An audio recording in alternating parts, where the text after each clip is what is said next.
Liu sir, your network bandwidth Yes, is Dr. Shivashakti. low. Yes, your network bandwidth is very low. I saw the. Please check it, sir. Let me just see if I can try another one.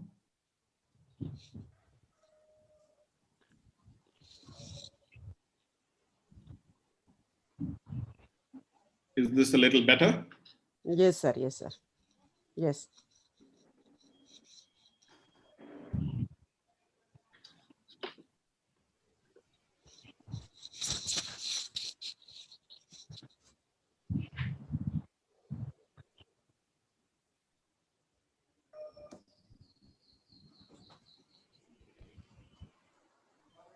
Five minutes.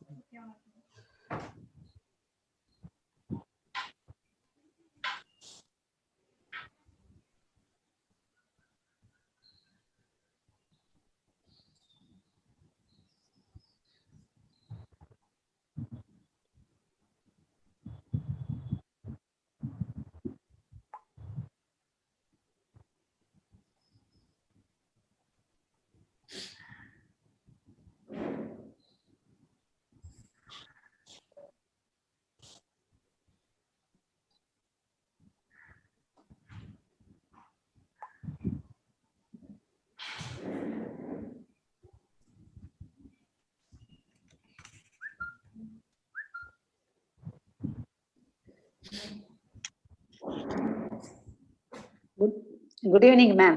Good evening. Happy Teachers' Good Day. evening. Good evening. Good evening, sister. Welcome. Happy Good Teacher's evening. Day. Good evening, sister. Good evening, Good sister. Good evening. Happy Good evening, Teachers' sister. Day. Yes, Thank good you, evening. sister. Happy Teachers' Day. Yes, God bless you.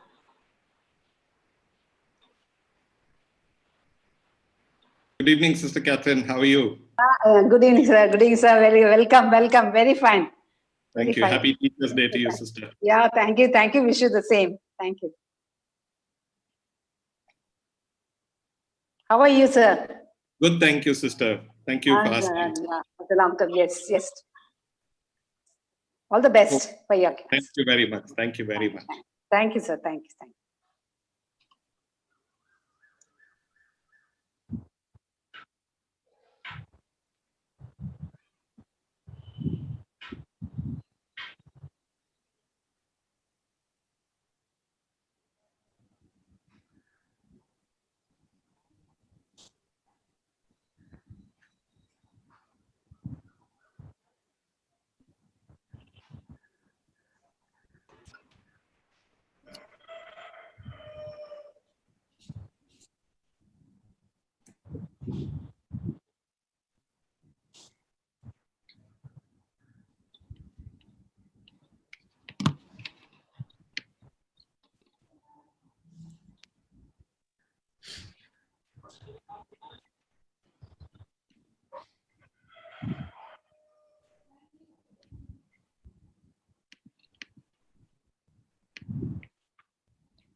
Sister Sabina, you said you will tell us for the feedback students. Will at the end itself, will you tell us? Yeah, I have informed Dr. Vayadra, he will add up. Okay. Just before vote of thanks, 2 of our students will be. Okay, Okay. I'll just send you the names just now. Yeah, Deepna, can you make note? Yes. But you don't have to mention the names. You just tell, no, sister, she can just say that those who would like to give feedback. Yeah. Or should we call them by name? You can call them by name. I'll One just student send 2 of them. Priyanka, sister. Yeah. One student Participants is raise them hands. Okay. Okay. and another one is Vigneshwari.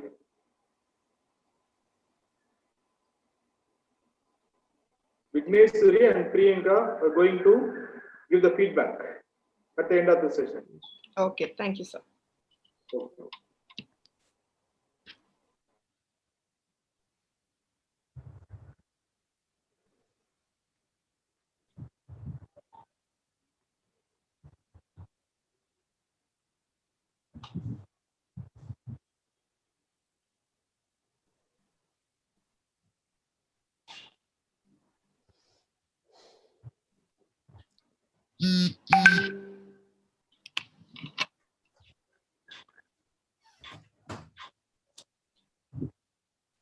Sister Amali in line, sister, please. Income, sister.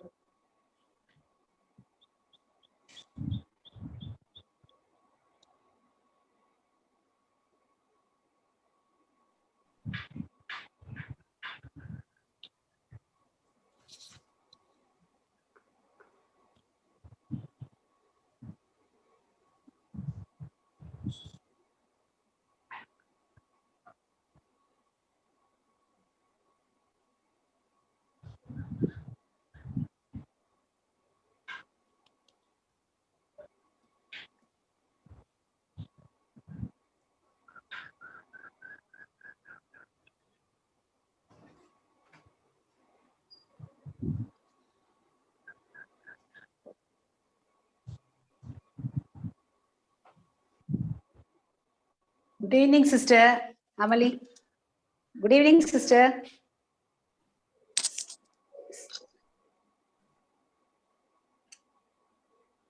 Sister Amali, unmute yourself. Sister Amali. Stop. Good evening, sister. Please unmute your sister yourself and also open the video also, sister. Sister Sabina, sister. So 4:30, sister. 1 minute, ma'am. Please. Can we start, ma'am? Yes, sister.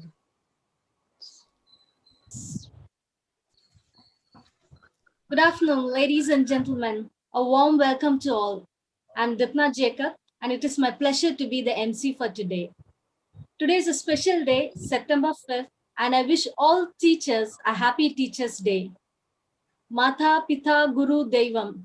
As gurus, you all play an immense role in shaping young minds. Thank you, teachers. We are on the second day of the International Conference on High Impact Teachers for today and tomorrow. Today's topic is Changing Classroom from Teaching Places to Learning Spaces by Mr. Leo Fernandez, CEO and co-founder of Talentees. Well, before we start the event, let me quickly run you through the agenda for today's program. The program begins with a welcome address by Ms. Rupa, and it will be followed by the plenary session by Mr. Leo Fernandez. There will be a poll taken during the event talk, and I request you all to participate and register your opinion. At the end of the talk, there will also be audience interaction. So if you have any questions, you can type it in the Q&A box or in the YouTube comment session. So we will try to include all those questions. And towards the end, few audience will also be promoted to panelists, so that if you have any questions, you can have a direct interaction with Mr. Leo. And the program will end with a vote of thanks by Mr. Prem. So we will try to stick to the schedule as much as possible. Without much ado, I call upon Ms. Rupa to deliver the welcome address. Over to you, Rupa. Thank you, Deepna. Just a teacher. You're just a teacher. It isn't much. But look at lives and hearts you've touched. You didn't choose to teach for gold, but open minds and lives to mold. You had knowledge you choose to share. We always knew you really cared. So many things we learned to do through daily lessons and watching you. In your eyes, we always saw whatever the world is. As you watched us learn and grow, your hand was there to point the way. You helped us learn to work and play. You opened up our minds to think, encouraging our minds to stretch our wings. Through your eyes, we learned to see the person we could someday be. Just a teacher you are. It isn't much, but look at the lives your hearts and your lives have touched. A very happy Teachers' Day to all the teachers who are watching this now and all the teachers who are a part of my life and everyone's life. A warm good evening to one and all. It is a great privilege for me to welcome all of you to the second day of the 7 days International Online Conference on High Impact Teachers for today and tomorrow. I cordially welcome the Chief Patron, Professor N. Panchanagam, Vice Chancellor, Tamil Nadu Teachers Education University, Chennai. Patron, Dr. Sister Amali Anbarsi, Provincial, the Sisters of St. Charles Borromeo, Eastern Province, Chennai. Patron, Mr. Pradeep Anthony, co-founder and COO, Talentees, USA. Co-patron, Professor V. Balakrishnan, Registrar, IC, Tamil Nadu Teachers Education University, Chennai. Co-patron, Sister S. Sabina Jose, Secretary, St. Charles College of Education, Madurai. Co-patron, Mr. Leo Fernandez, co-founder and CEO, Talentees India. Convener, Professor M. Govindan, Dean of Faculty, Tamil Nadu Teachers Education University, Chennai. Convener, Sister Catherine, Student Counselor, St. Charles College of Education, Madurai. Convener, Ms. Ramona Vishwanathan, Director, Talentees India. Organizing Secretary, Dr. T. Shivashakti Rajamal, Assistant Professor, Tamil Nadu Teachers Education University, Chennai. Organizing Secretary, Dr. A. Y. Durai, Principal, St. Charles College of Education, Madurai. Organizing Secretary, Ms. Yentel De Silva, Associate Director, Talentees India. A very warm welcome to the esteemed dignitaries. It is an honor to have you all here today. I would also like to extend a hearty reception to all the participants joining us here for the online conference. The resource person for today is Mr. Leo Fernandez, co-founder and CEO of Talentees India. He's a person with great expertise and amazing visionary. He's going to deliberate on changing classroom from teaching places to learning spaces. To be able to listen to you is an immense pleasure, Mr. Leo. Thank you so much for joining us. Once again, a very happy Teachers' Day to all the teachers out there. Your work is greatly appreciated. Let's have an impactful session ahead. Thank you so much. Thank you, Rupa, for the hearty welcome note. And it was a beautiful tribute to all teachers. As we move on to the main part of the program, I invite Ms. Ramona to introduce our speaker. Over to you, Ramona.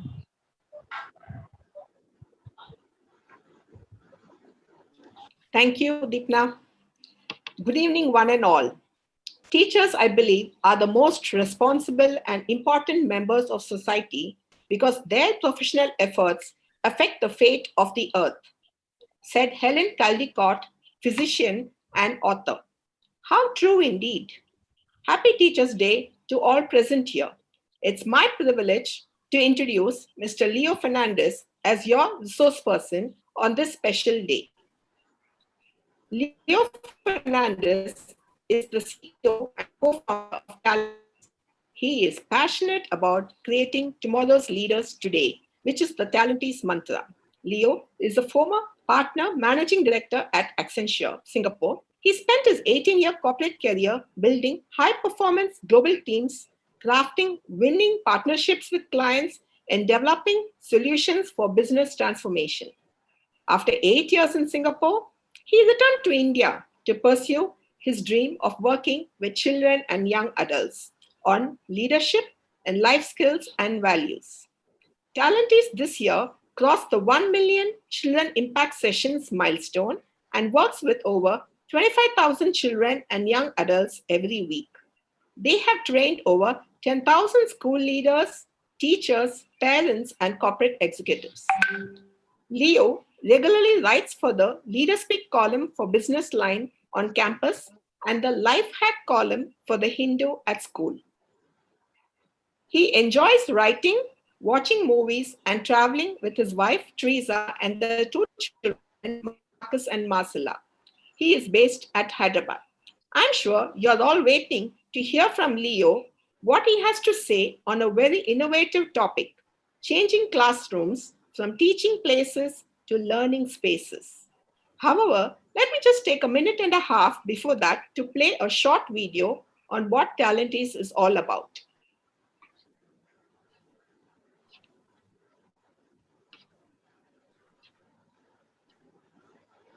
Future-ready skills and essential values are the key factors for success, fulfillment, and meaning. Talentees is a full-stack life skills and values provider with offline, online, and digital solutions for children, young adults, teachers, and management. Our flagship services include Head Start Lead, a leadership experience and development program for children integrated into the school curriculum. Head Start Advantage U, an intense round-the-year job and career-ready program for graduate and postgraduate students. Teach Plus, high-performance teacher workshops that provide the necessary tools and strategies for engaging and empowering students today. Talentees Online, a platform where children can engage to develop, hone, and exhibit their skills and talents, consisting of Skill Space, Mentor Space, and Create Space. Our journey: 1 million children and young adult impact session, 10,000 teachers and educators impact sessions across 100 schools.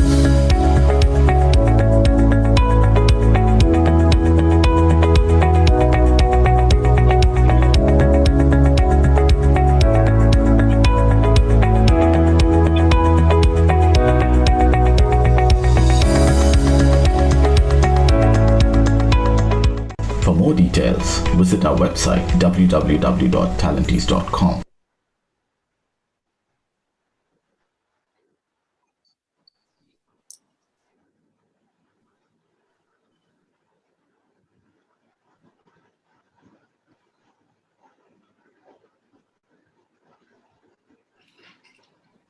Good evening, everyone. Absolutely delighted to be here on Teachers' Day.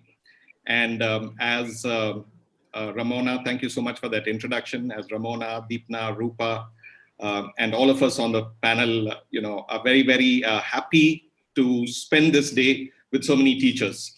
Given lockdown and COVID, we've not had that opportunity to get together as teachers so often, given everything is happening online, but at least with the benefit of the Tamil Nadu Teacher Education University, St. Charles, Madurai, and our own small contribution from Talentees, we're able to get this whole forum together. So a huge, congratulations to all the teachers. As I mentioned yesterday during the inaugural session, you are the real heroes of this conference. As panelists and resource people, we are here to try and serve our common goal of becoming better teachers, higher impact teachers. So congratulations. And what I thought I'll try and do as we go through the session, I thought we'll kind of quickly launch a poll to begin our, understanding what it is that our students love about us. So I thought we'll begin by doing a quick poll. So let me just launch the first poll. And if all of you can have a look at the poll, put in whatever is your response. I hope you're all able to see it. The question I've asked is, what quality of yours as a teacher do you think your students value the most? Many of the points may apply, but pick the one you think matters the most to your students.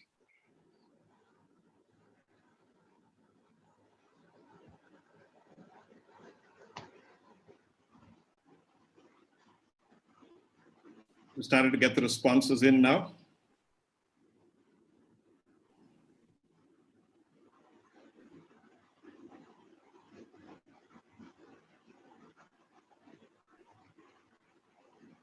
I don't know why it got closed.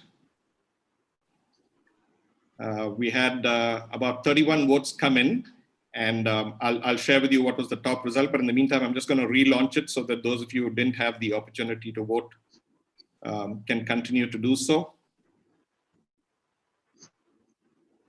So go ahead, those of you who haven't been able to vote.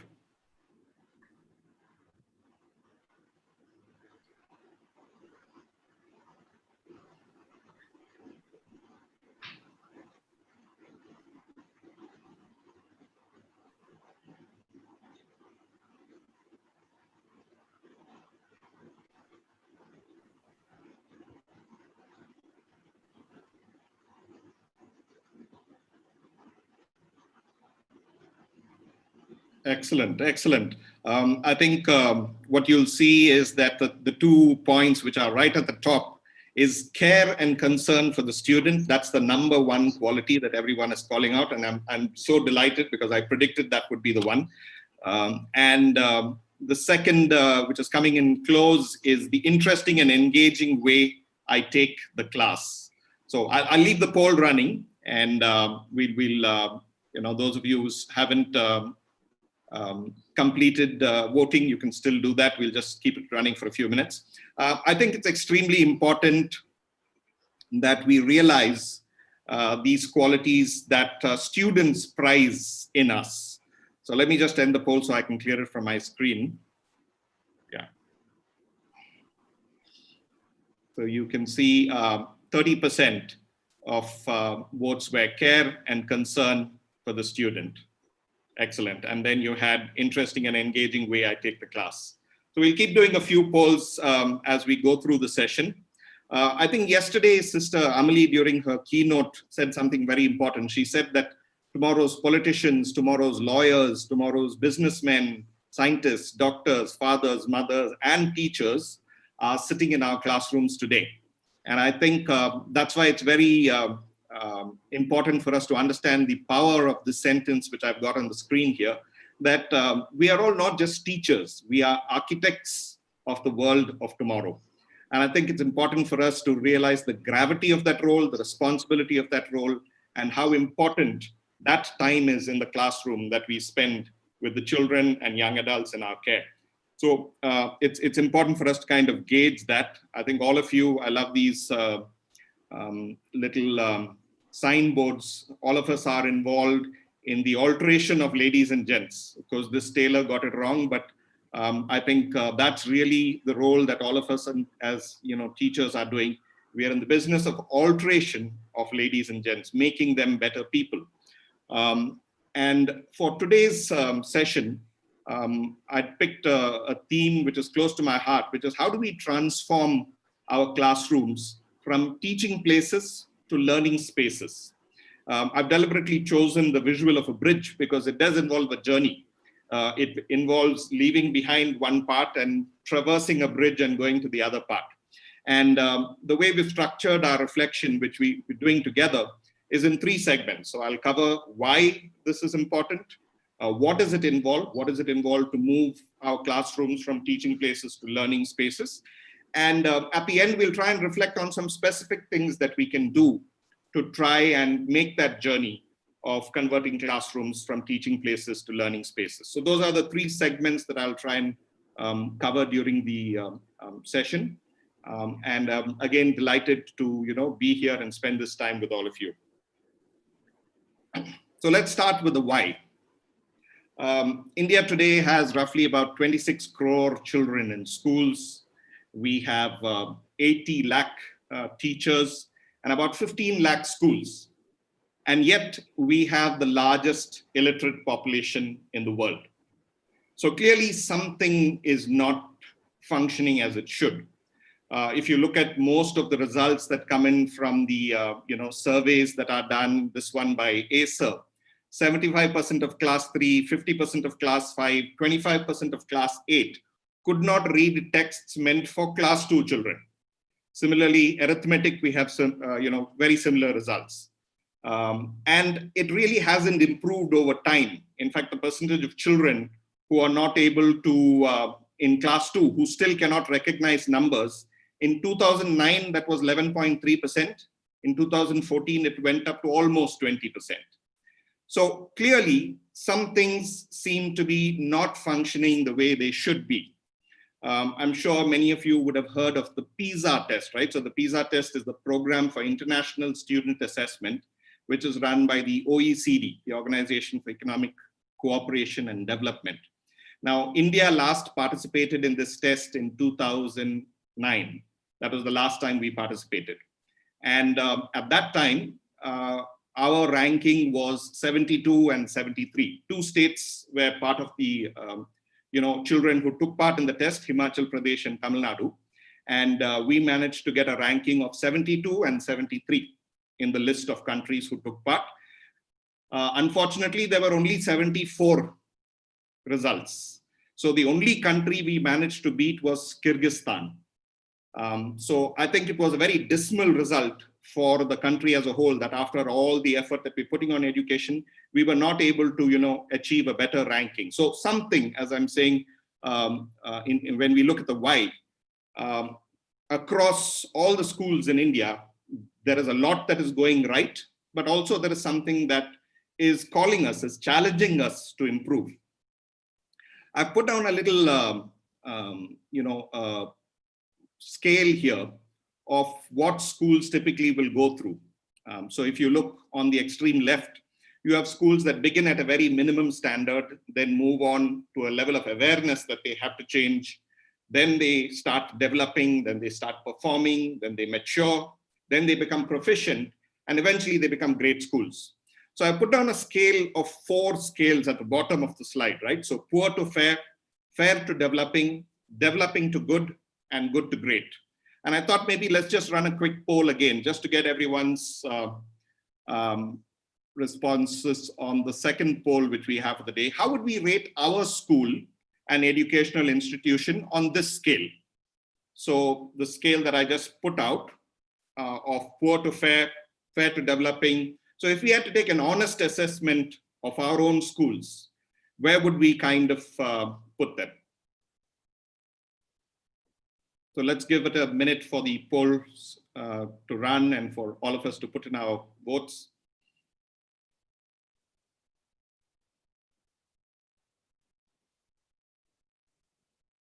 So it's almost about close to 150 votes have come in.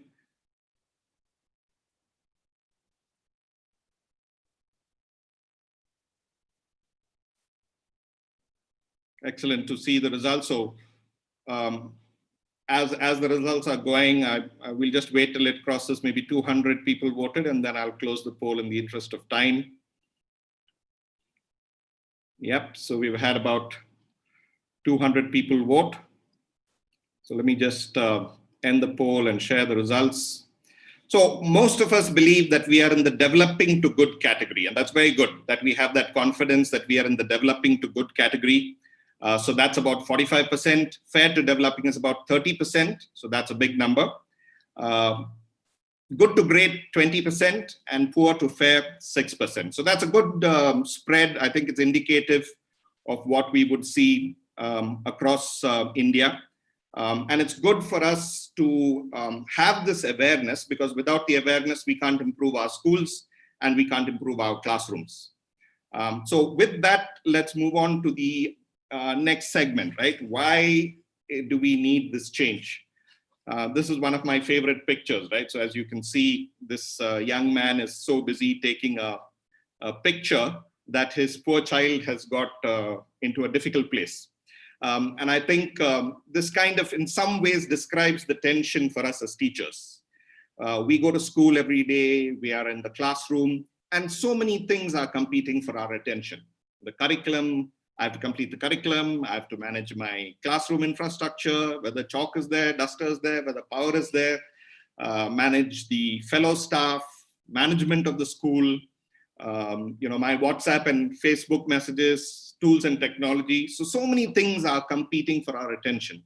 And sometimes the child goes off center. The reason we are all here in this conference, but I think it's good for us to remind ourselves that the child is the reason we are all here. And I think sometimes in our journey as teachers, the child goes off center in our current classrooms. Our current approach, again, is a very curriculum heavy approach, right? We have to cover the curriculum. We have to cover the syllabus. So very often there is a focus on memorization. Textbook answers are generally what students are expected to give. And very often there's a disconnect between what we're teaching in the classroom and what students may experience in their real life. And as we all know, our whole approach in the classroom is a one size fits all. So there's me as a teacher teaching my class of 40, 50, 60 or 70 children, and it's a one size fits all approach. So this is the current approach with all the constraints that we have in different parts of the country. I can see a few participants raising hands. We'll just try and block some time during the session, and I promise to take all your questions when we get to the Q&A. The other kind of inevitable horror that we have is coaching classes, right? So whether it's flood or rain or snow, coaching classes go on, right? So there is so much pressure on our students. Some years ago, I remember having an argument with a parent who wanted to put his 5th standard child in IIT coaching.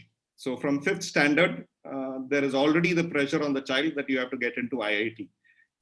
There is no attention paid to whether the child wants to become an artist or a doctor or anything else. So from 5th standard, there is pressure on the coaching class. So we can see this all over India, the coaching class tension that many children go through. So if that constitutes the why of the reasons why we must be prepared to look at a change, I'm going to propose what could be some of the changes that we look at. So one of the themes that the theme that we have taken for today is how do we convert our classrooms from teaching places to learning spaces. So let's look at a few suggestions that have come in, right? So one was from the World Innovation School Education Study, right? So they're speaking about innovation being the new differentiator of future schools, personal skills being more important than academic knowledge, the teacher becoming more of a facilitator, and individualized instead of standard curriculum. So that's one suggestion from WISE, which came through their survey when they were looking at what is the school of 2030 going to look like. I wanted to share two metaphors or two parallels for us to consider when we want to explore this theme. What does it mean for a school or a classroom to transform itself from a teaching place to a learning space? So my first example I'm taking from the world of software. In 1997, a software developer called Eric Raymond wrote a very interesting paper. He said that he called the paper The Cathedral and the Bazaar. The Cathedral and the Bazaar. So we know what a cathedral is, right? So he was talking about software development until that point in time was very rigid, very structured, very top down. So there was the boss developer, the senior most developer who knew everything. And after that was a very, very rigid structure from top down. There was not too much experimentation, innovation. You waited till you got everything perfect and then you launched it. And then he said this guy called Linus Torvalds came over and Linux was born. And they followed a very different style. They were releasing things, sharing things, letting other people work on it. And he says that I would call the bazaar style of software development. And he said the fact that the bazaar style worked and worked better than even the cathedral style was a shock to so many of us. So I'm proposing that one example that we can look at is perhaps our education system currently functions in the cathedral style. Very top down, curriculum set by a national body, then it flows down to us, then the school decides management-wise what we'll do, then the teacher decides in the classroom. So it's a cathedral style. And perhaps what we are talking about when we speak about moving from teaching places to learning spaces is more of a bazaar style. Move away from the command and control to connect and collaborate. Learning could happen anywhere. Today, through COVID, we are anyway being forced to look beyond the classroom. COVID has taught us that learning can happen in the home. learning can happen through technology. So we're being forced to redefine the classroom. We're being forced to ask ourselves that it need not be a place, it could be a space. And we are also exploring that a bazaar style, you could go to any shop, right? You could shop here, you could cross and go and shop somewhere else. So you're really looking at different strokes for different folks, that students of differing interests, differing competences in different fields, they are able to not only survive, they are able to thrive.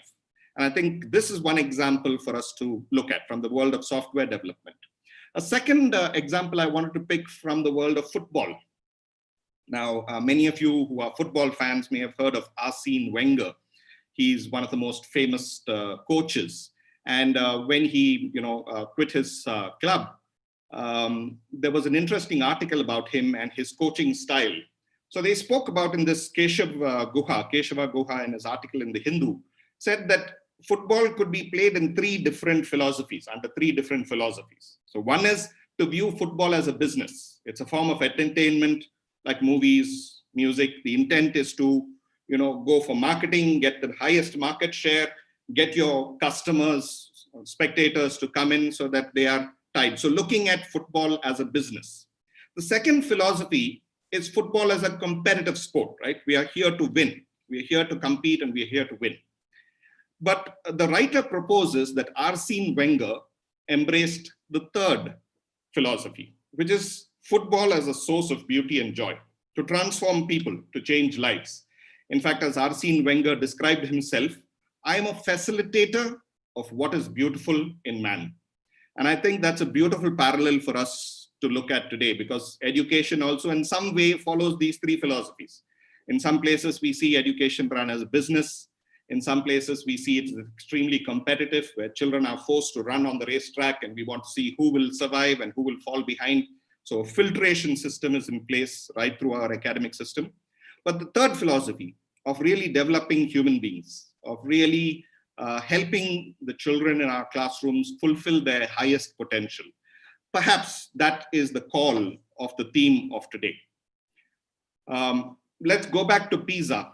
I spoke about the PISA test, which in 2009. So now India is going to participate. A decision has been made in the next edition of PISA, which is in 2021. It might get postponed to 2022 because of COVID.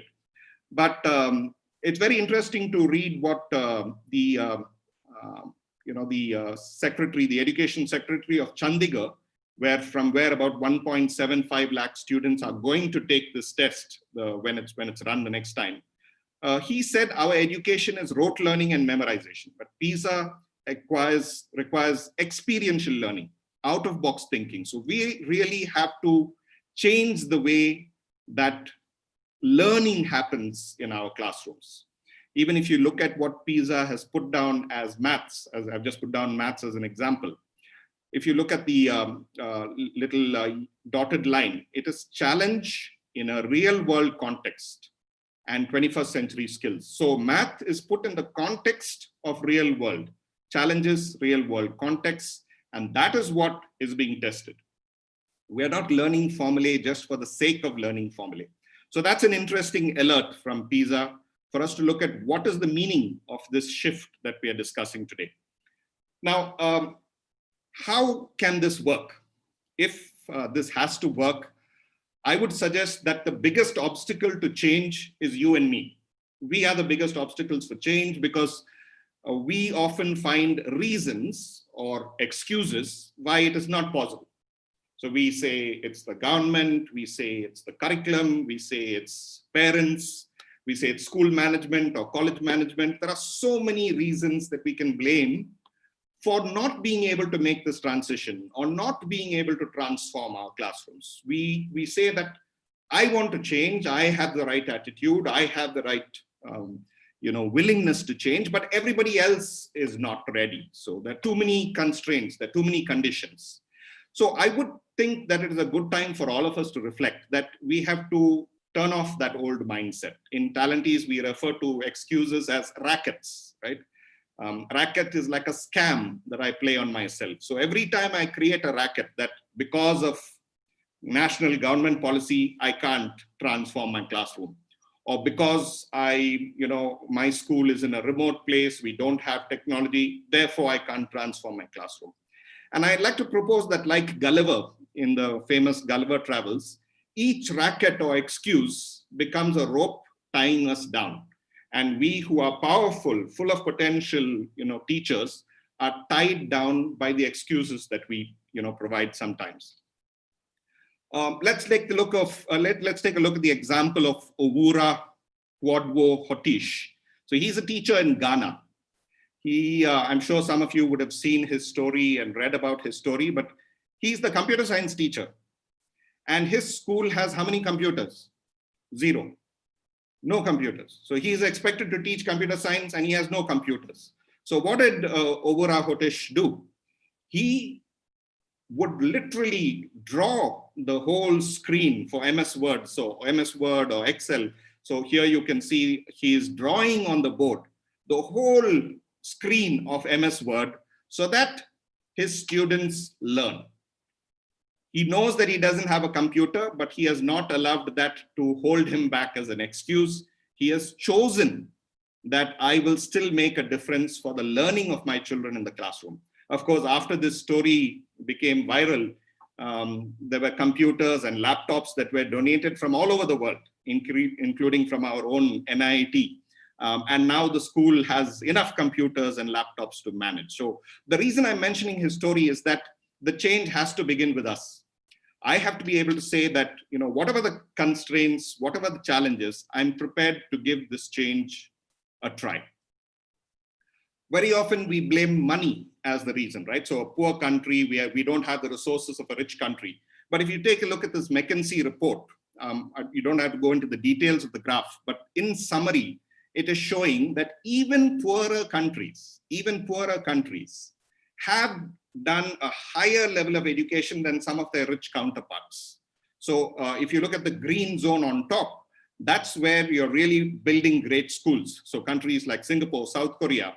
But South Korea has put less resources than Germany. Germany has put more resources. So the bottom axis is funds that are inserted into the system. So Germany has infused more funds, is spending more. But South Korea has done a better job of the quality of education. So again, I'd like to propose that sometimes our excuse that we are living in a poorer country, don't have as many resources, is an excuse, and we have to be able to look at, in spite of that condition, how can we do better to transform? In fact, as the same McKinsey report says, nearly 60% of a school's impact on student achievement comes directly from principal and teacher effectiveness. So it's not the computers, it's not the sports infrastructure, it's not the computer labs, it's not the size of the library, all those matter. But the most important factor are the effectiveness of the principal and the teachers. And I think that places a huge responsibility on all of us. So given that we have dealt with the why and with the what, we'll spend some time reflecting on the how. So what we looked at as the theme is moving from converting our classrooms from teaching places to learning spaces. So again, if we look at this little picture here, you have this man who continues to climb the coconut tree, even though the coconuts are now very, very close. He can even stand on the ground and do it, but he's continuing to climb. And I think the first step for us is that we have to ask ourselves, am I prepared to change? So everything is changing around us. The world is changing. The children in our classrooms have changed. Therefore, am I ready to change as a teacher? Not just my learning as a teacher, but my unlearning as a teacher. Because in the past, I have taught or treated my classroom in a particular way, and I must be prepared to let go of that past expertise and learn a different way. If I want to transform the classroom from a teaching place to a learning space, I must let go of past habits and be prepared to embrace new ones. In effect, we have to transform from being the sage on the stage to the guide on the side. And I think that's a big transition in many parts. And I'm sure amongst our attendees today, many of you may have already made this transition and doing a great job of being facilitator teachers. And some of us may be on the journey of making that transition. So I'm going to spend quickly time on 5 C's. So if we had to go here. These are just suggestions. There are some things that we could try out in the classroom. I wanted to keep it specific rather than very generic. So 5 things that I thought we can start looking at if we want to make this change, if we are convinced that we have to make this change in the classroom. So let's look at those 5 C's. I think the first C is the child at the center. The child at the center of my classroom means it's not the curriculum which is most important in the classroom. It's not the covering of the syllabus which is most important. It's not the exams which are the most important. It is the child in the classroom who is most important. And each child is unique. They are not roll numbers, they are names. Each child is unique, which means that when I walk into the classroom, I'm less concerned from a syllabus. Of course, we know we have to cover our syllabus. So that is important. In no way am I saying it's not important, but we shift the focus and say that the child is the center. So how do I ensure that instead of my teaching this content, the child is learning the content, right? So think of it from the child's perspective. I think that is the first attitudinal shift. Now, one kind of theory that has been helpful in making this transition is the theory of multiple intelligences. I think many of you will be familiar with this. Very often in our classrooms, we tend to bracket children in the same way. So we tell ourselves, this is the intelligent child, this is the average child, and this is the weak student. But I think part of what this C is asking us to do is to not label children in that way. Howard Gardner, the Harvard author and researcher who came up with multiple intelligences, proposed that as human beings, we don't have just one intelligence. We have 8 intelligences. It could be verbal linguistic intelligence. It could be visual spatial intelligence, intrapersonal. So there are 8 intelligences. He started with 7 and then came up with the 8th, which was naturalist intelligence. So this, I think, is one thing that we can adopt and ask ourselves that really it's not just one standard group of children in my classroom. There are different intelligences in my classroom. And as a teacher, am I conscious of that? And what can I do to try and cater to those intelligences? So here's a quick snapshot quiz. So you can see some of the people on the screen. I'm not able to see the chat box, but maybe you can, let me see if I can pull up the chat so I can get any chat questions from you all. So you all recognize the people. I think most of you recognize all the people in the slide that I've just shown. So you have Abdul Kalam, you have Rabindranath Tagore. So my quiz question is really about the next slide. So if you look at the 8 intelligences, where would you put those 8 people? Deepna or Ramona, can you help me with any responses coming through in the chat window? I can't see the chat window myself. So if you had to put the 8 people that I showed you on the previous screen.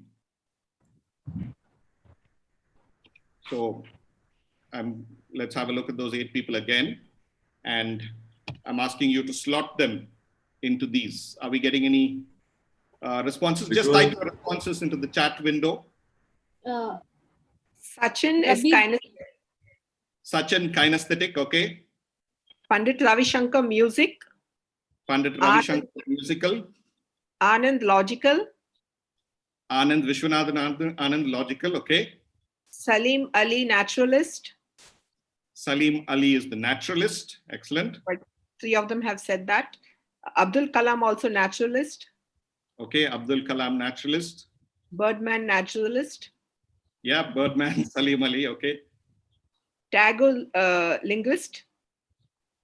Who's the linguistic? Rabindranath Tagore. Excellent. M.F. Hussain, visual spatial. Yeah. Someone says Kalam, kinesthetic. Okay, fine. Let's have a look, right? So we've got many of those correct. So Kalam actually goes into the interpersonal, right? Because he was such a people person. So he had an immense interpersonal intelligence, other than being logical, mathematical as well. He also had mathematical, logical intelligence, but also very strong in interpersonal. And of course, Dalai Lama for intrapersonal, and you got it right. All the others, you got it right. I think the question that we have need to ask ourselves is, what if Pandit Ravi Shankar was sitting in my classroom and was never understanding when I was explaining the chemistry formula? When I explained the chemistry formula, Pandit Ravi Shankar was not understanding it. Would I call him an idiot? I would not call him an idiot, because he's a genius in a completely different field. And I think the same is true of any of these people. Maybe Sachin, if he was in our classroom, would have struggled with maths. Or, Rabindranath Tagore may have struggled with physics. Any one of these could have, struggled with some of the standard curriculum that we have. But it doesn't mean in any way that they didn't have the potential to be great people. And I think the first C is really calling us, challenging us to say, can we start looking at our children without a common lens of just my subject intelligence, and to try and see the variety of intelligences that might be there. As Einstein put it, everybody is a genius, but if you judge a fish by its ability to climb a tree, it will live its whole life believing it is stupid. We don't have time to play a clip, but I would suggest those of you who watch this movie called Dhoni, it's a different Dhoni. I think it was a Tamil movie. There's this beautiful scene where the elder sister is teaching the younger brother, and she's trying to drill the tables into his mind, and he's just not getting it. So he's trying to repeat, 17 times 1, 17 times 2. He's struggling with his math. And then she tells him, why are you not able to get this? Aren't you an idiot? And then he rolls out all the statistics on cricket. He rolls out the statistics on the speed of the ball, the length of the pitch, the length of, how much time it takes for the ball to reach the batsman. Just churns out all the numbers on cricket. And he says at the end, I don't get maths, but that doesn't mean I'm an idiot. And I thought that was a beautiful reminder of that scene from the movie on the attitude that we need to take as teachers, that there are no idiots in our class. Children with potential, but of different kinds of potential. So I would say that's the first C that we need to look at. So the child at the center and each child's individual potential. The second C, and I love this picture as well. This is again one of my favorite pictures, that, if there is no space through the front door, Indians will find a way to get into the train or bus, right? So this is something, as Indians, we call it the Jugaad style of Indians. We will find a way to get in. And I think we need to apply that same creativity in the classroom. How can we change the sources of learning? Today, in most of our classrooms, the teacher is the source of learning. The textbook is the source of learning in many classrooms. Surely, some of us have already started to make the change, but perhaps we can look at expanding the sources of learning. For example, I'll just give you a personal example, right? I teach my 2 children catechism, so Sunday school as it's called. So every Sunday we grab some time and I sit with my children to teach them catechism about, what does it mean to be a Christian, a Catholic? I spend about an hour, hour and a half. And early on when I started that with them, I used to teach them. But nowadays I don't spend time teaching them, but we all 3 spend time learning. For example, in the last Sunday, my son had read up on a sermon given by Pope Francis, and he shared some of the things that he had learned from there. My daughter is currently reading the book, The Prophet by Khalil Gibran. And she shares during that time about, what does it mean to really practice Christianity as opposed to just lip service Christianity, right? Now, the learning is still happening, even though I'm not doing the teaching. So they're teaching each other and they're teaching me. So we're all learning together. It doesn't mean that my role as a teacher has stopped. I'm still the teacher of that classroom, but I've had to redefine my role. I've had to ask myself, what are the other sources? And it means a lot of hard work because I have to do a lot of research. Every book that I recommend they read, I have to read it first. So it's a lot of hard work to prepare. In fact, I would say more hard work to really create a learning space than just a teaching place. It's a lot more hard work to expand the sources of learning. So maybe in our classrooms, we should get children to teach each other. We should get children to maybe teach the class. and try and expand, saying the sources of learning is not just me, not just the textbooks, and experiment with expanding the sources of learning. Today, technology has made so many options possible. There are, open online universities where children can go and, whether it is Khan Academy or, so many places that they can pick up the knowledge. You have Google Expeditions, and it's not expensive, with just a cardboard and lenses, children can explore and learn so many of the things that currently are just plain text in our textbooks. And we can increase those sources of learning so that the child is genuinely learning, as opposed to us just teaching a concept that they memorize and regurgitate in an exam paper. Take the example of Malvika Raj Joshi, right? Unschooled girl. She stopped attending school because her mother pulled her out of school. And our IITs didn't take her, but she got into MIT. Because they said that she's of exceptional intelligence, exceptional, almost a prodigy in computer programming. And she does not have a 10th standard certificate, does not have a 12th standard certificate, because her mother chose to have her learn at home. And I think examples like this challenge us and ask us again the same question that I was asking at the beginning. Can we redefine our classroom? The third C that I'm proposing that we reflect on is a culture of error. Now, for many of us as teachers, this is taboo because we want things to be right. We want the children to get things right. We want to be able to get tick marks and not the, into marks and not the red marks. But can we change the culture in our classrooms? Because all of us know that error is part of learning. Error is, in fact, sometimes a necessary process of learning. I don't think there is any of us who ever learned to ride a bicycle and on the first day, instantly knew how. We fell down, we banged into somebody, I remember banging into an old couple because I couldn't control the brakes and I went and slammed right into them. And then I learned how you have to use the brakes. So a culture of error means we don't necessarily treat every time that a child gets something wrong as, a taboo, as something that is negative. We give children the freedom that error is part of learning and we will learn together.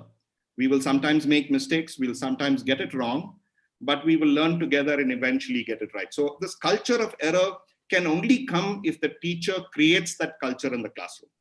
If the teacher creates a culture that the wrong answer is going to get you into trouble, the wrong answer means you stand up on the bench, the wrong answer means you stand outside the classroom, then children fear failure.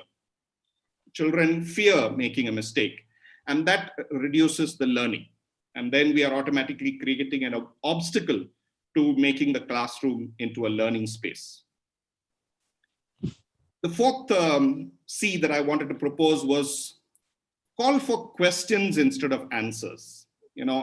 For me personally, again, if I may share an example, I remember teaching my son some time ago when he was younger, algebra. We were learning something on algebra. And after I had explained a concept to him on algebra, I wasn't sure whether he had understood. So instead of, normally I used to set a question paper for him and then he will do it and I will correct the question paper. But this time, through some strange insight, I told him, you set a question paper for this topic.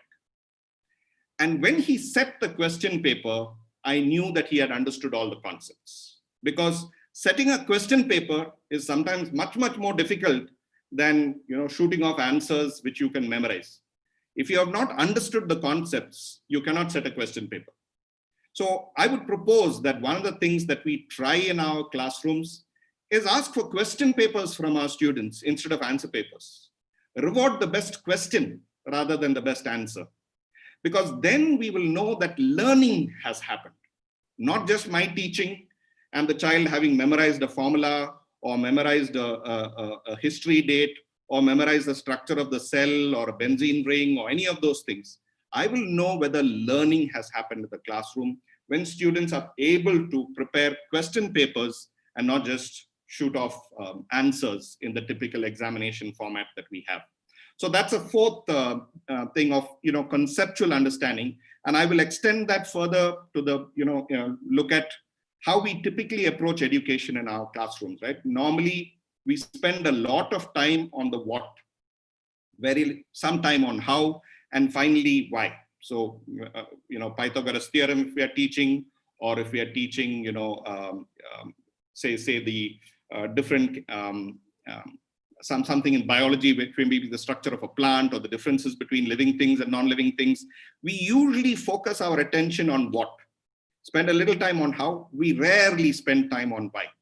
But as human beings, we are wired to remember based on why.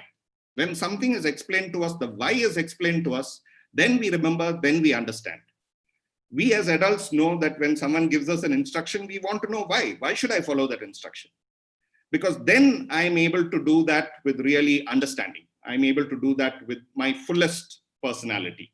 And I think this is important for us to experiment within the classroom, that if we take this approach of helping our students understand the why of the different concepts that we're going on, they will understand the concept better, and it then doesn't just become a memorization exercise that they have to indulge with.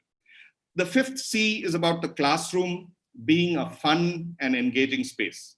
And I know how much of a challenge this can be.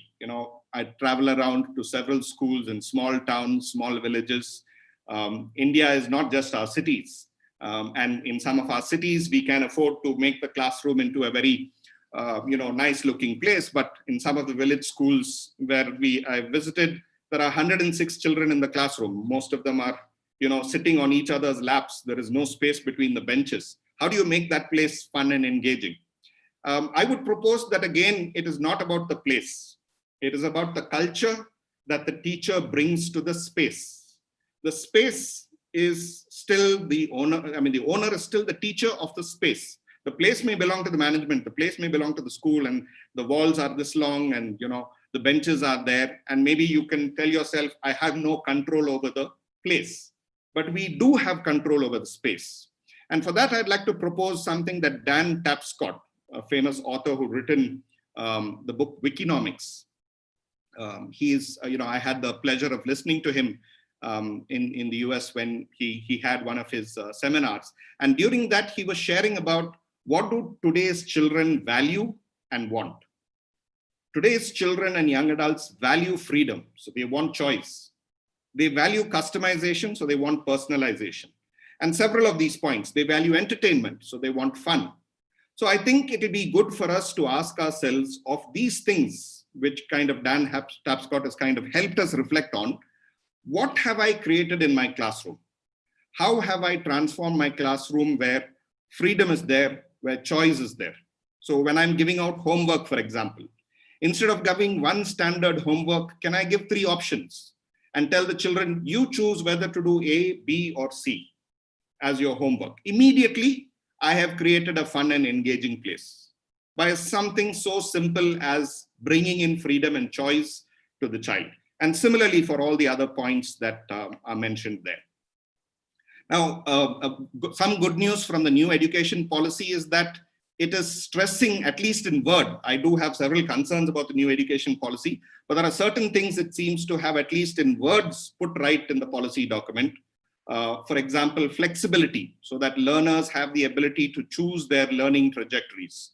The key thrust, it says, is towards real understanding and learning how to learn, away from the culture of rote learning. Recognizing, identifying, and fostering the unique capabilities of each student. The policy says in all stages, experiential learning will be adopted. Education must build character, enabling learners to be ethical, rational, compassionate. Emphasis on conceptual understanding. Learning should be holistic. So great reinforcement from the new education policy, at least in word, that we have the license to go forward and look at transforming our classrooms from teaching places to learning spaces by getting some of these right. So I think as teachers, we will have many things that are changing. The technology will change, the pedagogy may change. Dr. Panchanatham yesterday told us about 158 different pedagogical methods are there. So we would have changes in that, but certain things will remain unchanging. What we our care and concern, when we began today's session, we spoke about what is it that students value in teachers. The care and concern for the students is something that will never change. The passion with which I go about my role as a teacher should never change. The preparation that I put into every classroom should never change. Other things may change, but this should be the unchanging core.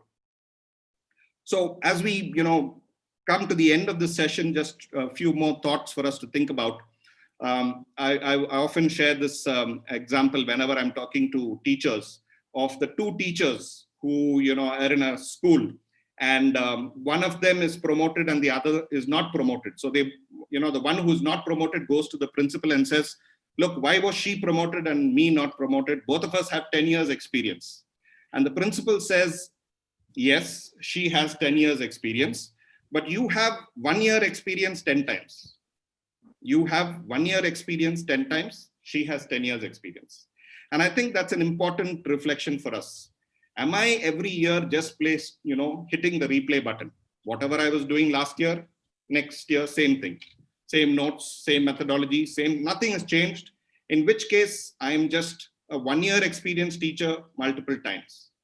For us to really transform into an experienced great teacher, we have to build our learning. And what I'm proposing for us is, if there was anything useful from today, from our session today, if there was anything useful that is worth reflecting on and implementing, I would suggest 10%. Start with 10%. Can I implement 10% of my classes, 10% of my students? Can I start implementing a few of the things that we reflected on today? I think it will at least get me started on the journey. If I need convincing, maybe the journey will help me convince myself that it is worth making this transition from teaching places to learning spaces. That's a timer I'd set for myself to, quickly shut up and allow you to ask some questions. I'm just going to go through a final few points. What I have found helpful in my personal journey is every year I ask myself, what are some of the things I have to start doing? What are some of the things I have to stop doing? And what are some of the things I should continue doing? In this way, I hope to let some things go of my past and try to change myself for the future. So perhaps if that tool works for you, I would recommend that all of us try and use that as a habit. In the final analysis, we have to ask ourselves whether we will be fat or fruitful. As you can see, the two people there, one is fat, one is fruitful. And I think in our journey as teachers, we can be busy teaching, or we can choose to be high impact teachers, teaching for impact. And I think that's what Father Henry Nouwen spoke about, the difference between success and fruitfulness. There's a big difference between success and fruitfulness. And I think our challenge as teachers is to look at embracing how we can be fruitful teachers, high impact teachers, not just go through the motions of teaching. And with that, I will pause and give your ears a rest and look forward to any questions that you have. Thank you again for your attention. God bless each and every one of you, because I know the role that all of us play in the classroom is very often a thankless role. As I was sharing in the beginning, we get criticism from parents, we get criticism from the children, we get criticism sometimes from our own management, and therefore it can sometimes be a thankless role. And therefore, from my side, all I can share is the immense gratitude that we all have to the difficult role that we all play as teachers. So thank you and God bless each one of you.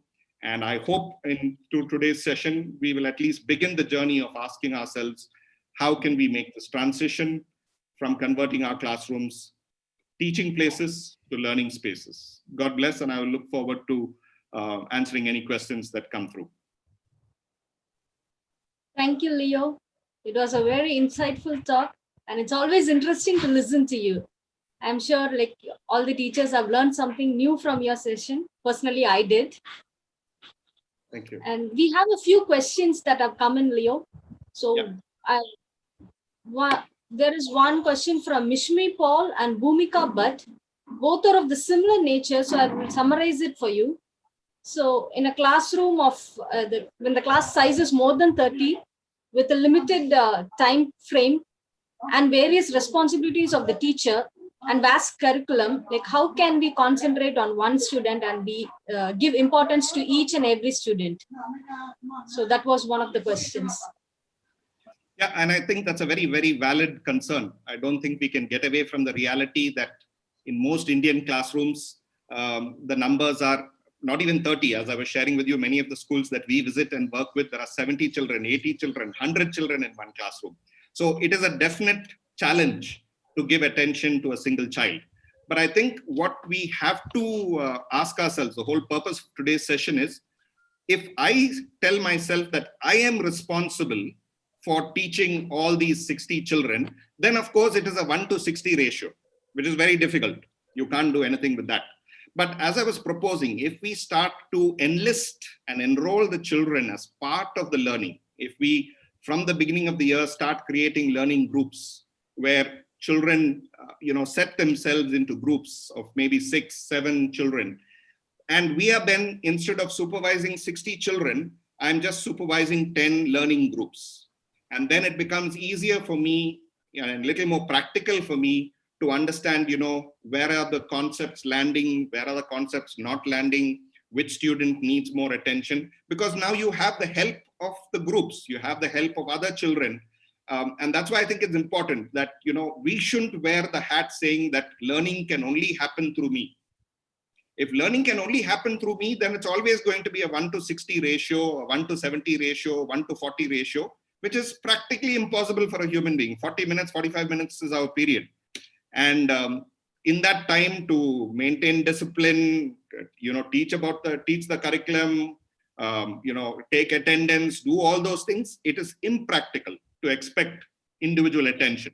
But if I choose to change the way I run the class, if I choose to convert it, as I said, into a learning space where the responsibility is shared and where all of us are enrolled and enlisted, and all I'm suggesting is, let's give it a try. Let's experiment with it. Let's ask for suggestions from the children.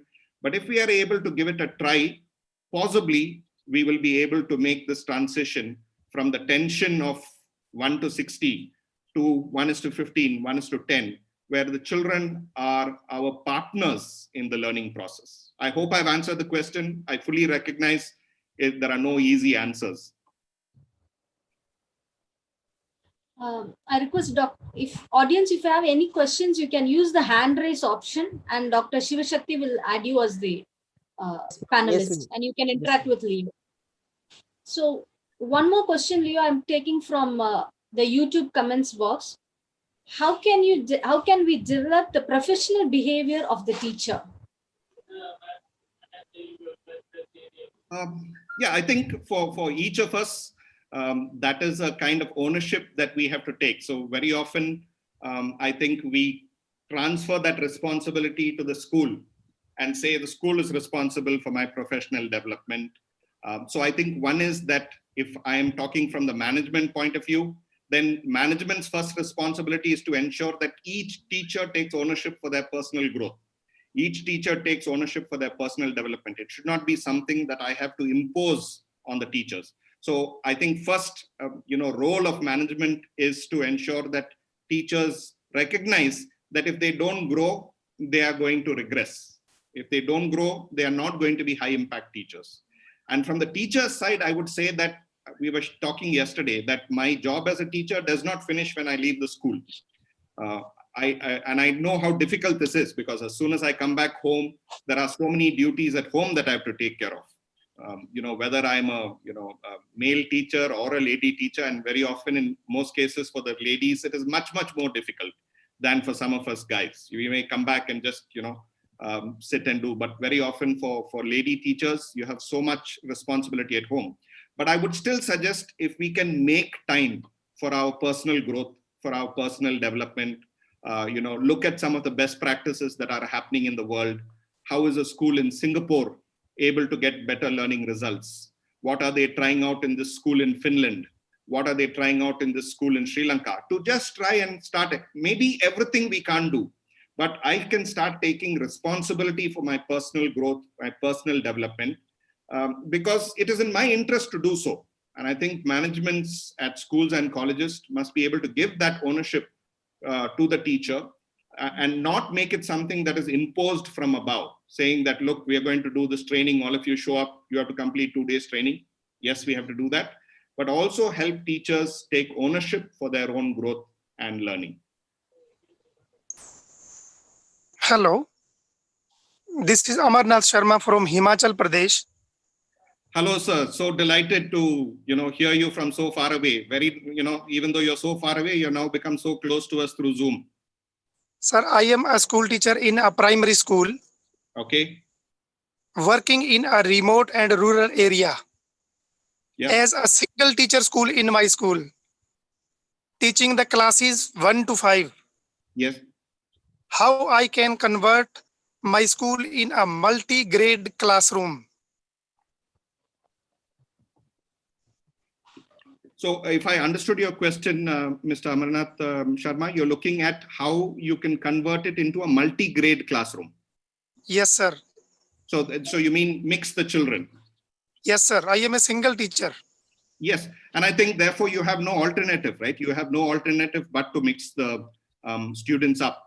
I think one, as I was suggesting already, is to see how we can enroll the children, right? So in your class, you will have some older children who may be able to support you in the learning process, right? So some of the older children could take on those roles of being mentors, buddies to the other children, so that you are able to divide up your responsibilities during the time that you're taking. So one would be to be able to enlist the children's support. Second is to look at the strength areas of the children, right? So some children may be very good at math.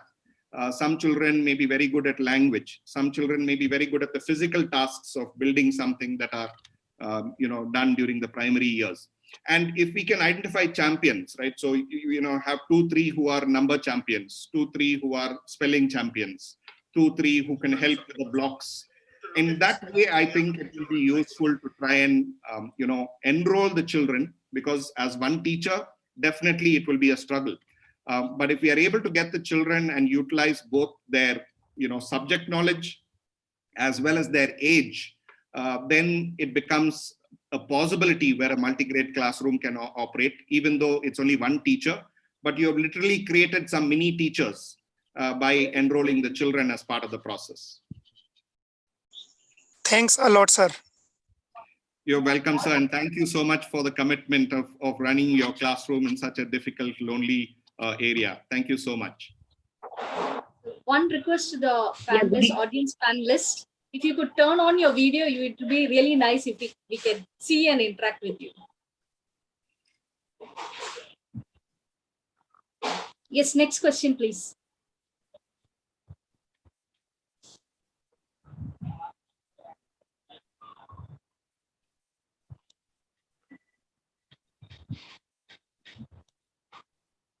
Anyone would like to ask the next question, please? Yeah. Good evening. Good evening. Yeah, this is Vandana. I'm calling from Abu Dhabi. I teach in a Asian International School, private school in Ruwais. So my question to sir is that, especially while teaching a class where you have students from of all different aptitudes, especially how suggest a few methods to classify students into heterogeneous and homogeneous groups, and especially taking care of the specially need children. So, thank you again for your question, Ms. Vandana. Delighted to have you on the conference, and again, thank you for your service with the children. Again, I think that the different methodologies that are there to try and gauge children's progress in the learning journey.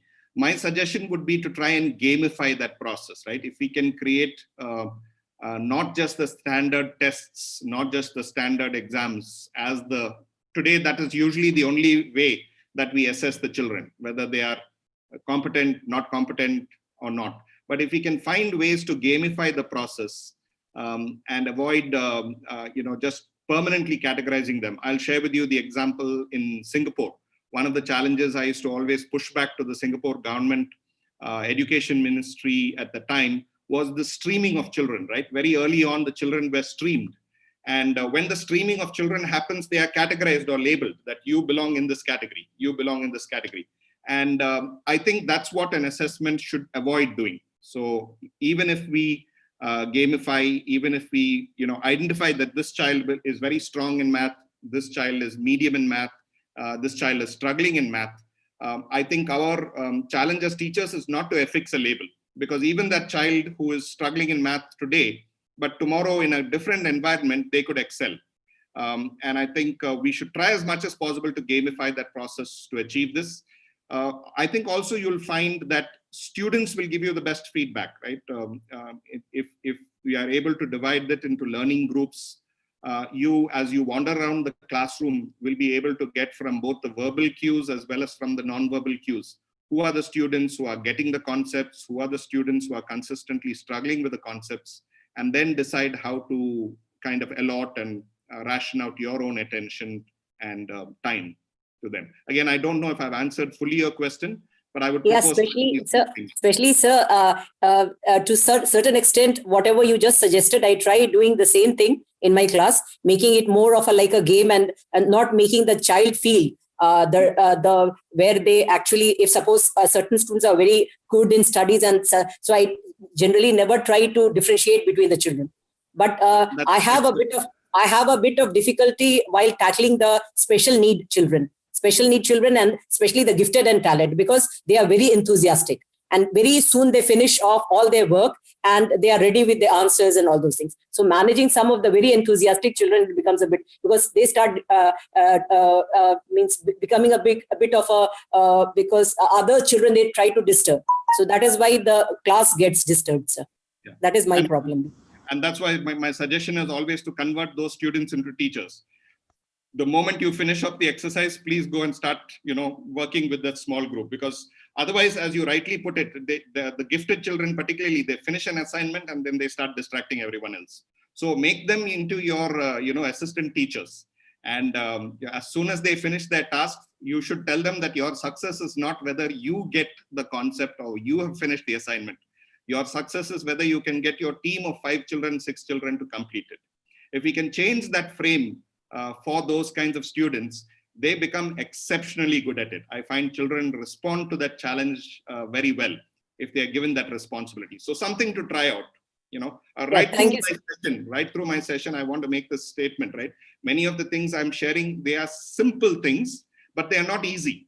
None of the things that I've suggested are easy. As all of us as teachers, we know none of it is easy, but if we can give it a try, I think it can pay good dividends for us. Thank you so much, Ms. Vandana. Yeah, thank you so much, sir, for that special advice that you have given me. I'll try to follow this in my classes. Thank you so much, sir. Thank you. Hello? Yes, is that hello, sir. This is Vishnupriya from Chennai. Hello, Ms. Vishnupriya. How are you? How are you? Yes, sir. Fine, sir. Good, sir. One question will be, I'll be asking, in which skills are make a teacher to teaching into a learning, effective learning? In which skills are required to make a teacher to convert a teaching into a learning, effective learning? Yeah, I'm sure there are many skills, but the 2 skills that I would strongly recommend are creativity and listening. If we are able to develop these 2 skills of, forcing ourselves to be creative and say that, look, let me try something different next week. Last year I taught, quadratic equations in this way. This year I want to force myself to try something different. So creativity, I think, is the first skill, that willingness to experiment, the willingness to try something out. The second important skill, I think, for a learning space is the skill of listening. Because most often as teachers, we think of our role that we have to go into the classroom and start talking. And therefore, it becomes a teaching place. The more we talk, the more we make it a teaching place. But the more we are able to get the children to talk, the more we are able to get the children, I believe we should use this formula. Whoever is doing the talking is doing the learning. Therefore, if the children are doing the talking, then we know the learning is happening from them. So I would propose these 2 skills as a start, creativity and listening, as tools that we can begin with so that we become teachers more attuned to learning spaces. I hope that helps, Ms. Vishnupriya. Thank you so much, sir. Good evening, One sir. question from the YouTube. Sorry, Leo. Sorry to interrupt. Yeah, One question Dr. Deepa, just 1 second. We'll just take this one question from Deepna and then I'll come right back to you. So it's very relevant for current time. In this Corona pandemic challenge, in the virtual classroom, how to monitor the learners while teaching? When we see us monitor, the children are missing. Yes, I know. I know how difficult it has become, right? Because at least in the classroom, we can, see what they are up to. In the online world, we don't know if they are watching TV. And, children have been so creative, right? So I think in many homes, it is the father and the mother who are sitting in front of the screen while the child is, running away and doing whatever they wanted to. So I do agree, it's an extremely difficult thing. I think the only way that we can really get children is if they want to be there. If they want to be in your classroom, then you don't have to worry about monitoring, right? We all know, right? I'm sure all of you know that during our life, we have encountered some teacher whose class we won't want to miss, right? We will never miss that teacher's class. In fact, my son was just sharing that in their university, most of the lectures, the students will bunk. But he was sharing one principles of management class. It's in an auditorium which can seat almost 2,000 students. And he says, when that professor lectures, all the 2,000 seats are full and there is seating, the ground, the floor is also full. We can only sit on the floor if we want space. So I think we all know there are some teachers who are able to engage the child. So our goal should be not so much how do I monitor the child, but how do I make my session so interesting, so engaging that the child wants to be there, that the child wants to engage.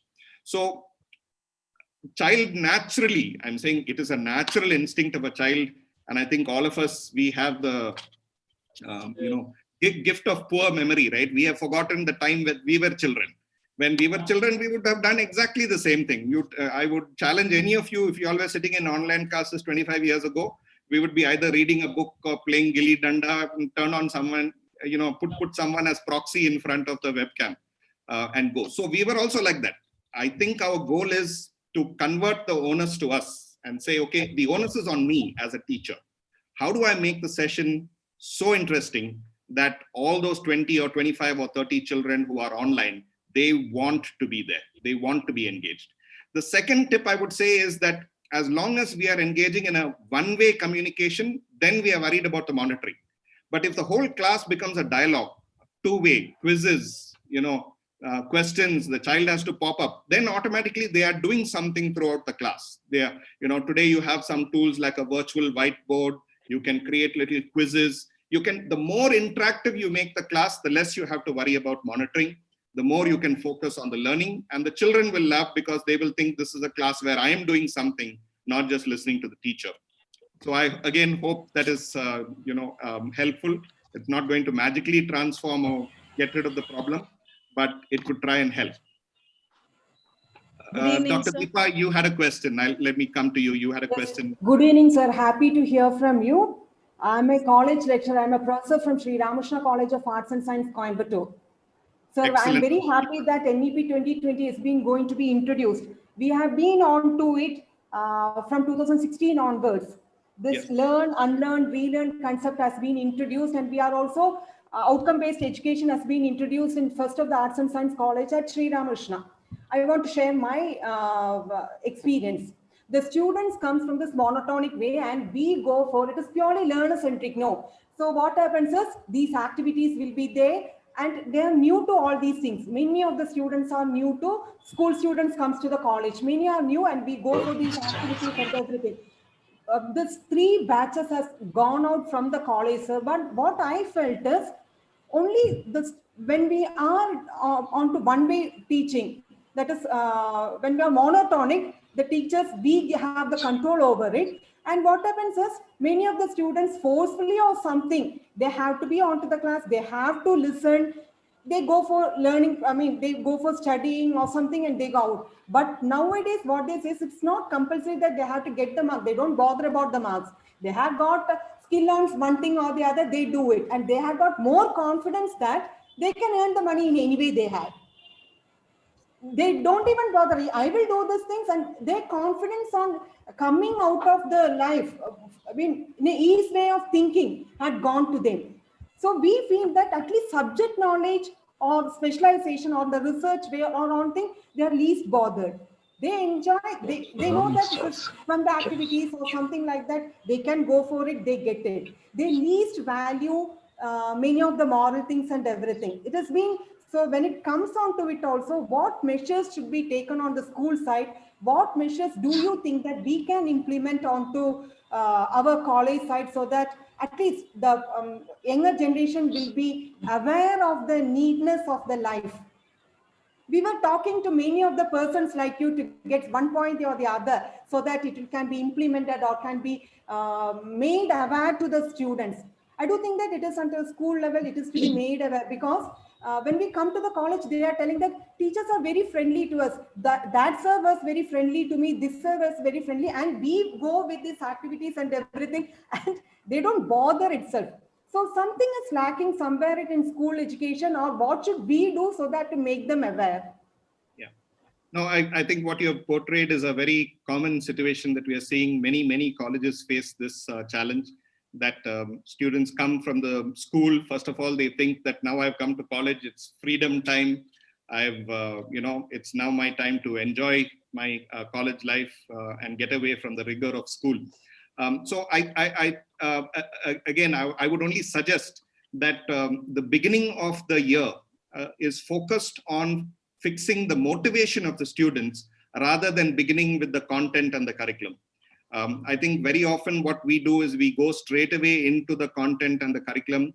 I think it will be useful right at the start when the children come into the college to spend time just on working on their motivation, helping them understand why the investment of their time is going to bear fruit for them, how they will benefit from it.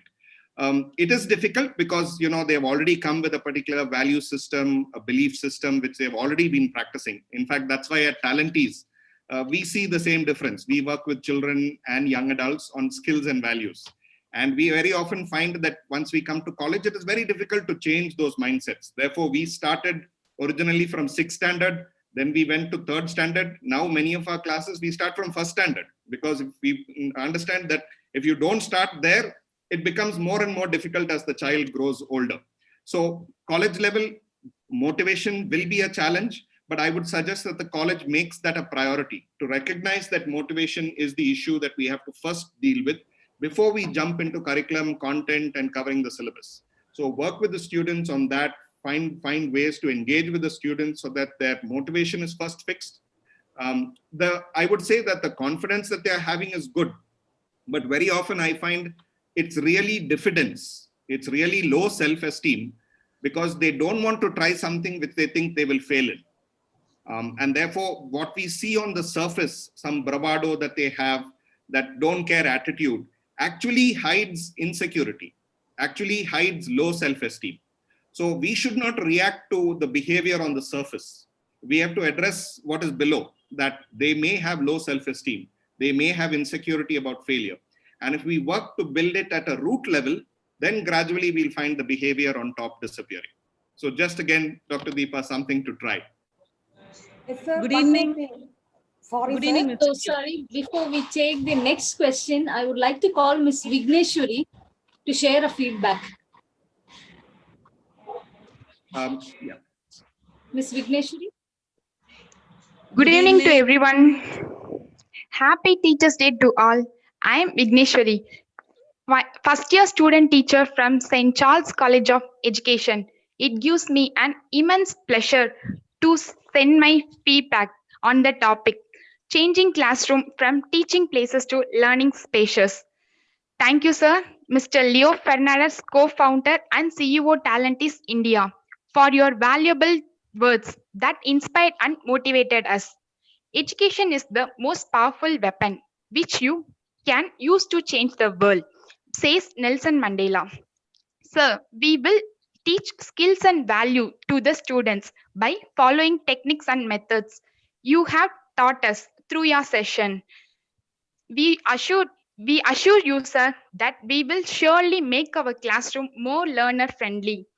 And we follow your words to make our classroom a better space for learners.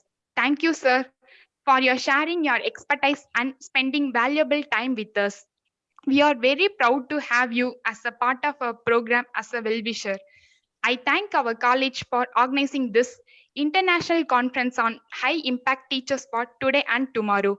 Once again, I thank you for giving me an opportunity to share my views. Thank you, everyone. Thank you, sir.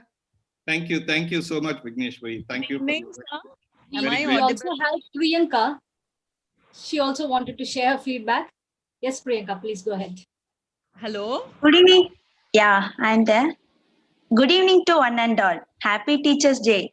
I'm Priyanka, first year student teacher of St. Charles College of Education. I feel grateful for the chance given to me to share my feedback on changing classroom from teaching place to learning place. A section by Mr. Leo Fernandez, co-founder and CEO Talentis India. Your speech has an absolutely amazing and enlightening one. I have learned a lot by the way you have presented the topic, sir. Your mannerism, highly active and participatory, was something extraordinary. The knowledge that you put across to us was totally marvelous and very interesting. Your content conveyed the brilliant idea for us on classroom as a learning place. I thank TNTU ma'am, Dr. Sivasakti, St. Charles College of Education and Talentis for providing us with a wonderful platform to learn. Thank you, ma'am. Thank you. Once again, my sincere thanks to Mr. Leo for empowering us with your section. Thank you, sir. Thank you so much. And thank you for giving me the opportunity to put forward my view on today's seminar. Thank you. Thank you so much, Priyanka. God bless you. Thank you very much. The future of teaching teachers is in your hands. So you all have to, take care of the future of the students who will go through the classrooms of tomorrow.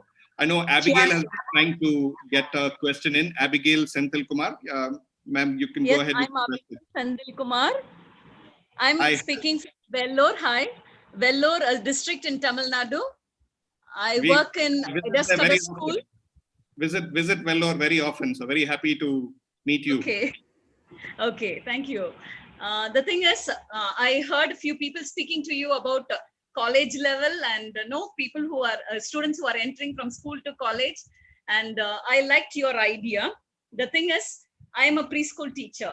I am a kindergarten teacher. I am a LKG, UKG teacher, and I'm proud to be an LKG, UKG teacher. I will always be an LKG, UKG teacher. The thing I want to share here is your idea of getting into groups. We have done this in our school. We do it for every class. I insist every teacher in my school to try it out, and they do it. We put them into 5s in each group, and that group is assisted by one of them. One of the 5 will be the leader for that group. And there is an activity. If it is birds, the concept is birds for kindergarten. One group looks into claws, one group looks into beak, one group looks into the feathers, one group looks into the wings, one group looks into the eyes, one group looks into flightless birds, another group looks into running birds. And like each group is interested in something that they are doing, actively participating, trying to find something. And the teacher, there are 2 teachers who will go around to each of those groups and try to help them out with their own thoughts. And then what will happen is, by the end, when they come to the last 10 minutes, this I'm speaking about 4-year-old and 5-year-olds. When they come to the last 10 minutes, they all gather up in one circle, and the teacher stands in the center with all the products that the children have come up with, and then put it in the center and ask each group to share. And the period is only for 30 to 40 minutes. In this 30 to 40 minutes, we have been able to achieve a lot of things with these kindergarten children. And I vouch every word that you spoke about having groups and making them learn than me teaching them. I really appreciate your thoughts, and it is true, it works out.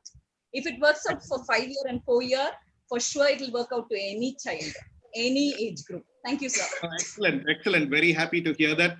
The challenge, I think, is with our education system in India is that we have so many excellent ideas that we try out when the children are young. Then gradually we get rid of all those ideas as they grow older. So we say, okay, now let's stop the playing. Now let's stop the having fun. Let's stop the groups, because we need to focus on the syllabus. So I think what Abigail just shared is absolutely fantastic, right? That the methodology that works even for the young children, we should stop, getting rid of that. We should ensure that we can try that out in 10th standard, even 12th standard.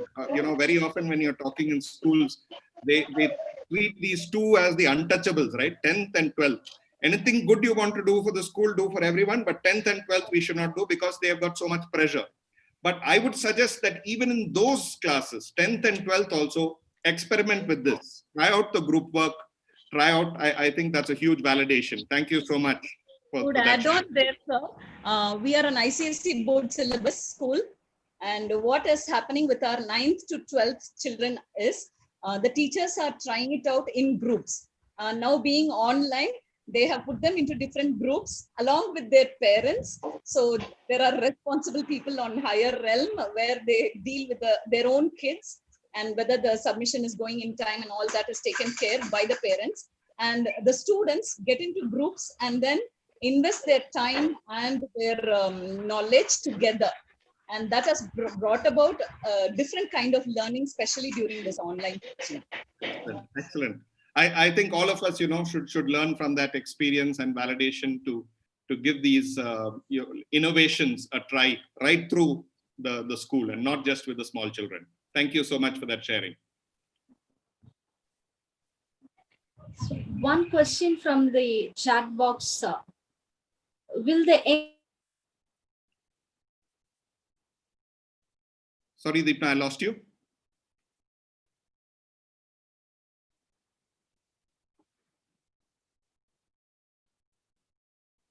Sorry.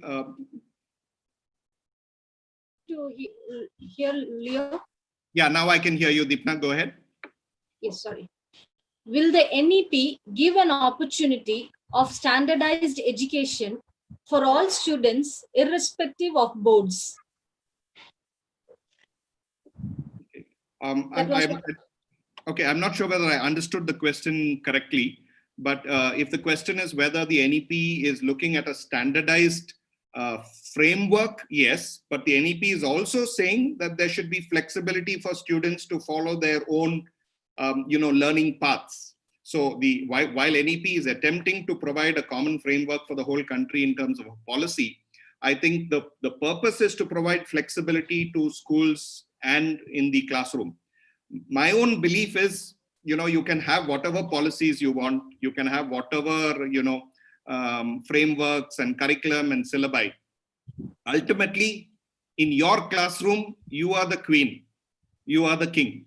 So any policy, any reform, anything, it becomes real only in the hands of the teacher. So I think we have the responsibility and we should claim the freedom to make our classrooms and implement the real spirit of NEP. The spirit of NEP is that children should have flexibility, that children should move to conceptual understanding. So it is definitely looking at some standardization. Personally, if you ask me, India is a country where standardization never works, right? We shouldn't even attempt to try and make standard across a country with so much diversity and so many different conditions and constraints. So I don't think the goal should be to have one system across the whole country. What should be there is one philosophy of giving the child at the center, of ensuring that learning happens and not just memorization. So I hope I've answered what the question was intending to ask. But the NEP really only becomes concrete in your hands. So I would suggest take whatever is best from NEP and make that happen. Whatever is not so, find like the old lady who was getting into the train from the side window, do that. So we'll take the next question.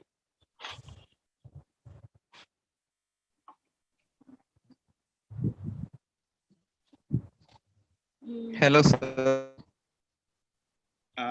Hello. Hello. Can you hear me? I'm just trying to, yeah, I can hear you. Go ahead with your question. I'm just trying to spot you on the screen. Yes. Okay.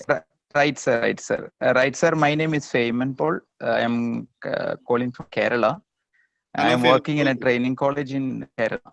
So I just go through your session. Then when you think about the traditional teaching, we can see that a teacher wants to play a different roles. Each day, the number of the role is increasing.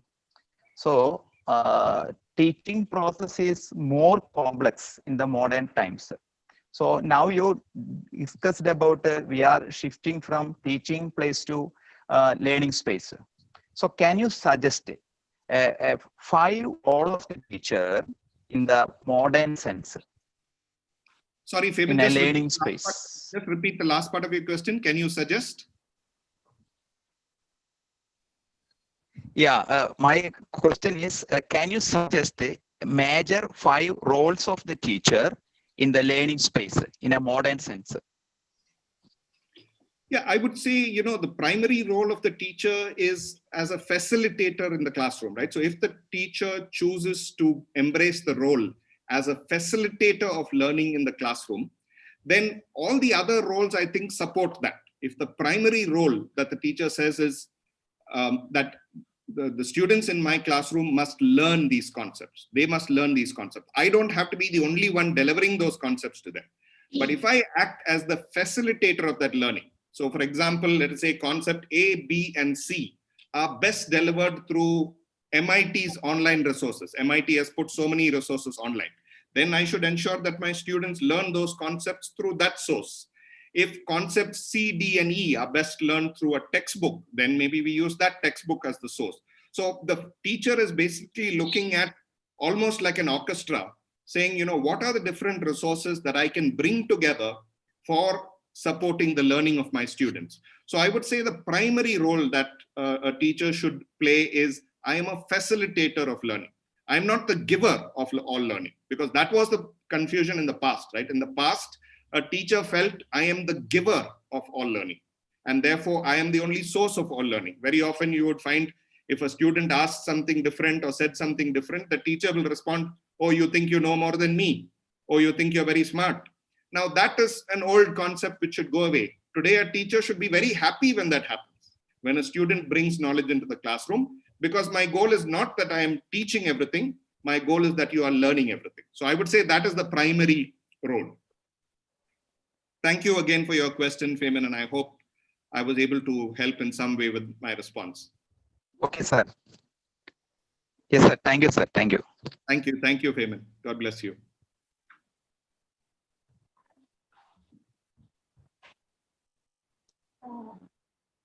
We have gone way past our schedule. Shivashakti ma'am, can we take few more questions? Yes, ma'am. Yes, ma'am. Proceed. Do we have someone who would like to ask a question, or can I read it from the chat box? Hello, can I ask?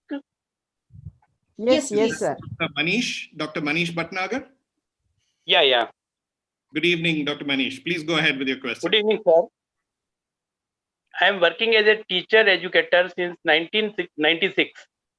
What I observe, especially in Rajasthan, most of the schools are having incompetent teacher, as well as the teacher training institutes are running without teachers.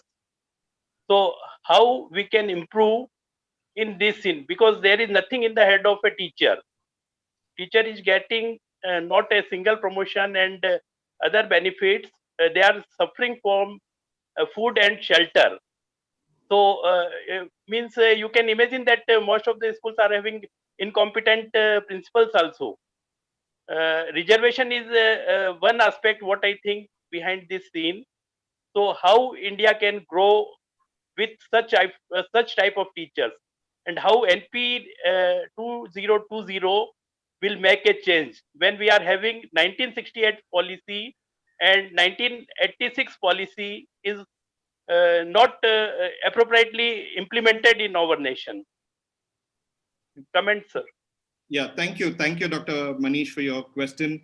And I truly appreciate you flagging this concern, because what you're saying is true, not just in Rajasthan, but in several parts of India, where the quality of teachers is, really the main issue. In fact, in my own travels, when I travel into some of the remote parts, usually we think infrastructure is the problem, but even in some of the very poor towns that I visited, infrastructure is okay. It is usually the quality of teachers which is the challenge. So I think to answer your question, it's a very big problem. I don't think any one solution is there for it. But what I would suggest as an approach is, I think we can't wait for the government to do everything. The longer we wait for the government to do everything, I think we will be continuously waiting. Therefore, I think it is important for us as concerned citizens to come forward with small initiatives, to come forward with mini initiatives that will try to improve the big picture. I don't think any of us has the resources or the wherewithal to make a big change. But I think if we can make small changes and enough number of us get together with small changes, gradually it can start making a difference. So for example, even this conference, which is going on now, I'm sure teachers in some way are benefiting through holding this kind of a conference. So maybe in a place like yours, where the government benefits are not reaching, or the government is more a constraint than a support, then I think it is up to concerned teachers like us to take small initiatives. Maybe somebody like you, if you're able to get together, say 5 or 6 teachers, and say that, let me try and mentor you and support you so that we become better teachers. And I don't have the resources to do a big institute, but 5, 6 of you I will mentor. 5, 6 of you I will try and work with you once a month to try and improve. I think that is what will gradually make a difference, where we as teachers, as concerned citizens, say that I will take responsibility to do something small in my area, in my place. Because I think the government thing will take its own pace, and we cannot count on it. NEP, as I was sharing, the 2 good news items from NEP, one is that they have said that GDP percentage, 6% of GDP will be spent on education. So that is the first good news, that if you increase the funding, then possibly some problems can be solved by funding. But personally, I believe funding does not solve all these problems. It is really, you need the willpower, the resolve, and purity of intention. If these 3 things are there, even if there is no funding, you can achieve great things. So NEP is trying to provide the right support by funding and by creating a different philosophy. But implementation, I still think it is up to us in the teaching community to take small initiatives that can hopefully drive big change. Thank you, Dr. Manish. Thank you so much for your question. So one last question, Leo.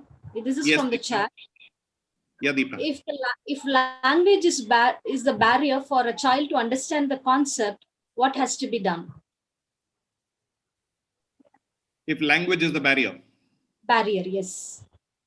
Yeah, I think, the NEP now, for example, has taken the view that a child learns best in their mother tongue. And I can't disagree with that. I think, any child who's used to learning in, whether they are in Hindi or Oriya or Bengali, they will learn best in their mother tongue. So I don't think there is anything wrong with that philosophy from the NEP. So what happens to a Bengali who comes then and studies in, let us say, Karnataka, and where the teaching is happening in a completely different language? So there, I think teachers must start embracing technology. Today, we have so many tools and technology where you can use technology to surmount the language barrier. If you can, whether it is Google Translate or online resources that are available, the teacher must take the onus to say, okay, maybe the language I know, I'm not able to get it across to the child. Can I enroll something from technology to help me with that process? The other side to that question, I would always kind of suppose is, children react most not to the language per se, but the relationship they have with the teacher. Personally, I can share with you, my language skills are not just 0, they are negative. So I'm very poor at languages, and perhaps English is the only language that I can comfortably speak with. And I visit very, very many small towns where, I can only speak in English and I have no idea of the language the children are speaking. But normally I find that is not a barrier for children. Language is a barrier they will quickly overcome. The more important thing is that they have a relationship of trust with you. If they believe that, you are trustworthy, if they believe that you care about them, if they believe that you are a priority for them, they will help overcome the language barrier. So my answer to the question is two parts. Use technology to practically overcome it, but also build a good relationship with those children, because that is the foundation for the learning to happen. Thank you, Leo. Sorry, we couldn't take all the questions, but if you would like to reach us, then you can please browse talentees.com and you can reach us. Yeah. And as we are winding, Shivashakti, I could suggest that if you want to kind of save the chat with all the questions that came and send it out to me, I'll be doing a series of blog posts over the next few months, so I can try and address some of the questions that I was not able to. I'm no expert in this. The experts are all there who are doing the work, but in whatever way I can try and respond, I'll certainly do. So if you can save the chat and send it across to me, I'll try and address it in our blog posts that we can send out to the attendees. I'll send you your mail, sir. So you could follow talentees.com and read the blogs. So as we are winding up for the day, I call Mr. Prem to propose the vote of thanks. Thank you, Dipna. A teacher is most important for any country, as only she can give a nice citizen in future. Indeed, it is an honor for me to present the vote of thanks at the second day of the High Impact Teachers for Today and Tomorrow International Online Conference, jointly organized by Tamil Nadu Teachers Education University, Chennai, St. Charles College of Education, Madurai, and Talentees, India and USA. Heartfelt thanks to the Chief Patron Professor Panchanadam, while Vice Chancellor, Tamil Nadu Teachers Education University, Chennai, for initiating and organizing such a useful and much needed conference for our teachers and educators at these unprecedented times.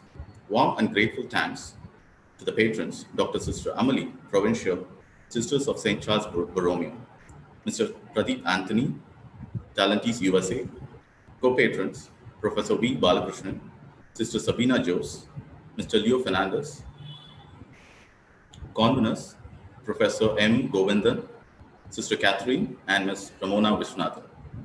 A very special thanks to the driving force of this conference, our organizing secretary, Dr. Shivashakti, because of whom this online conference has been possible.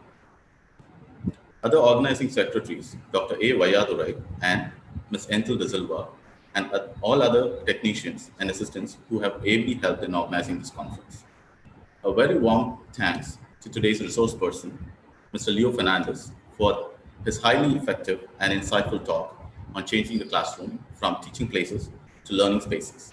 Sir, you have given us much points to ponder upon and tips on how we as teachers and educators should change classrooms from teaching places to learning spaces.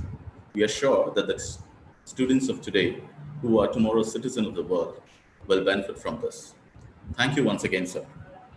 Last but not the least, thank you dear teachers, educators, scholars, and students for your wholehearted participation. I'm sure that you have greatly benefited from today's program. Thank you one and all, and have a great evening. And once again, happy Teachers' Day. Thank you, Prem. A quick reminder on tomorrow's program. It will be on creating a positive environment in classroom by Mr. Frank Riccio from USA, starting at 4:30 p.m. Please don't miss it. Sorry, I think timing is a little different, Deepna. It will be at 5 o'clock, Deepna, tomorrow. Sorry, it will be at 5 o'clock. 5 p.m. Yeah, 5 p.m. 5 p.m. Participants Thank you allowed once again. 4:30 onwards. Participants allowed 4:30 onwards, ma'am. Yeah, participants are allowed from 4:30. The session will start at 5 o'clock. Thank you. Thank you, Nanda. Thank you. Thank you all. Leo sir, thank you so much. Thank you so much. Thank you, Sister Sabina, sister. Thank you, Dr. Vayaburi, sir. Thank you. Thank you. Deepna. Thank you, Ramana, ma'am. Thank you. Thank you, Shruti My ma'am. special thanks goes to Leo sir and Deepna ma'am and Ramana ma'am, everyone. Thank you very Thank much. you for joining us. It was our pleasure. Thank you. Thank you, Brahim, sir. Thank you. Thank you. Thank you. Same also. Thank you, I want Sister to Amali, thank Thank you, sister. sir. Thank you. Thank you, all the participants. Thank you, all the Thank you, panelists. sisters. Thank God you. bless. God bless you all. Happy Teachers' Day to you all. Happy Teachers' Day. Thank you, Nanda. Thank you. Now we can write. Thank you, sister. God bless, sister. Good night. Thank you, sir. Thank you. Congratulations once again, Mr. Leo. That was a fantastic session. Thank you. Thank you very much. Thank you. Sister, shall I wind up the session, sister? Yes, ma'am. Yes, ma'am. Thank you so much. Thank you, Once sister. again, Thank you. happy Teachers' Thank Day. you. Thank you, sister. Thank you.